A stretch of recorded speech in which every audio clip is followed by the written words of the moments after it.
تقول يا الله. تقول يا الله. الله يا اخ دكتور. ما اريد اموت هلا. دكتور وتعليماتك. الله يتبرع. دكتور الله يساعدك. دكتور اخوي مريض حاجنا يا رحمه لوالديك. ابني انا دكتور بيطري لبيب وطيه اخصائي اقدام مسخوم. ما يخالف دكتور رتبها من يمك. ابني ايش بيك مريض؟ اي والله هذا من الحر زينه وسبحه ما يبارز تليفون وذبه بالثلاجه. دكتور انت ما عندك سخله ما عندك رحمه عالجنا اياه يعني شنو انت تعالج بعوره البعوره احسن من اخوي شنو؟ ابني هذا بشر. اي انا اعالج حيوانات. نفس الشيء دكتور والله شوفه اعتبر انه مطي. اعتبره مطي دكتور هو اصلا مطي بالبيت احنا فاحي دكتور موتنا والله موتنا عالج رحمه الوالدين. اي دكتوري الجبقه شويه عندي محلول دكتور وابره من هاي تلوق لها الشهره الزفره. اي دكتور احنا شوف شلون دكتور مال بيت ابوه سود عليه اخوي هذا صغير انا ما عندي غيره.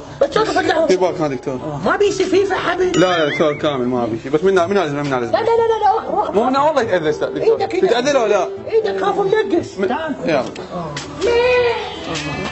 يا سوداء علي. تعال بابا.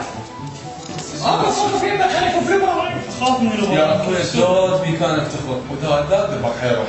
خاف من الابرام. لا دكتور ما بيسمع. شوف في حسبته. والله ما بيسمع. خش جوا خش. دكتور.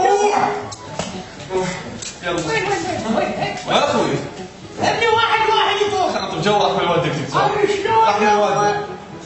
ابني عوف اخوي البرده مالتك وين؟ بابا شفتني شباك يا دكتور.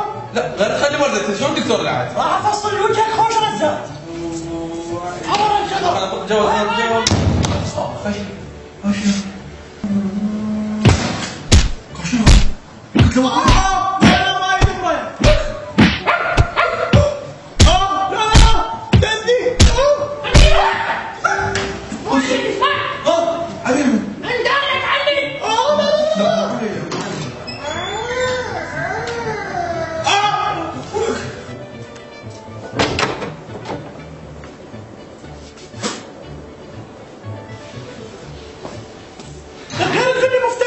شكو دكتور خير ايش بيك؟ على العموم اعطيه شوربه مال جت واذا قام يهور بطوب السطح.